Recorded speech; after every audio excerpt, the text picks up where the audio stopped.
Lancement d'un programme de financement pour soutenir les populations vulnérables du G5 Sahel. C'est au siège de l'organisation à Nouakchott en Mauritanie que le lancement du programme de financement du gouvernement allemand a été initié le jeudi 21 octobre 2021. Ce financement vise les populations victimes du terrorisme dans la zone du Liptako, Gourma, communément appelée zone des trois frontières Burkina, Mali, Niger. À en croire le chef du département infrastructure du G5 Sahel, Mikalou Sidibé, ce programme lancé vise à doter ces populations de centres de santé, d'écoles et le plus important, de points d'eau.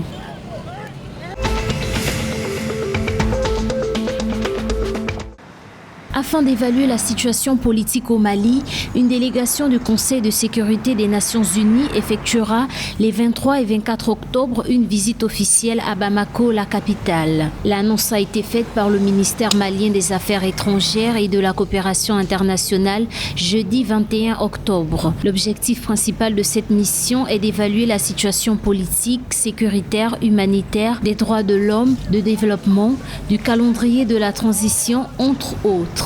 Notons qu'au cours du séjour, une rencontre est prévue entre la délégation onusienne et les autorités maliennes de la transition.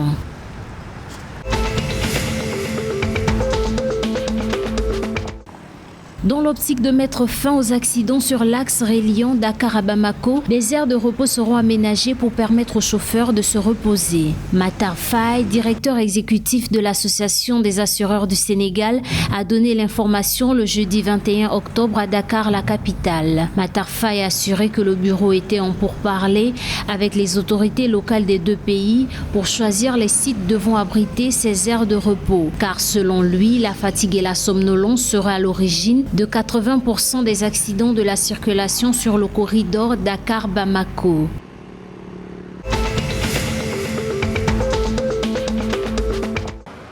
Le gouvernement de l'État de Kebbi, au nord-ouest du Nigeria, informe que les 30 écoliers qui avaient été kidnappés il y a plus de 4 mois ont été libérés par leurs ravisseurs. Selon le communiqué paru le 21 octobre, les 30 élèves du Federal Government College sont arrivés dans la capitale de l'État de Birnin, Kebbi, et qu'ils subiront un examen médical et bénéficieront d'un soutien avant de retrouver leur famille. Le gouvernement précise que les efforts se poursuivent pour obtenir la libération de ceux qui sont toujours détenus par les ravisseurs. Pour rappel, le 17 juin 2021, un groupe d'inconnus armés a attaqué l'école secondaire, tuant ainsi un policier et enlevant un nombre indéterminé d'élèves et 5 enseignants.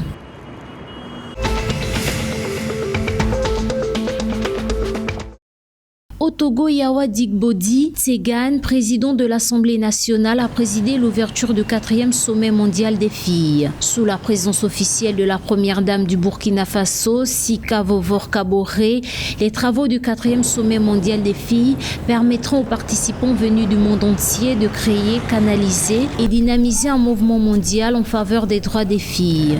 Organisé pour la première fois en Afrique, le sommet de 2 jours a regroupé plus de 200 participants en présentiel et plus de 3000 autres en mode virtuel d'après le réseau international de l'ONG Plan International ayant initié la rencontre.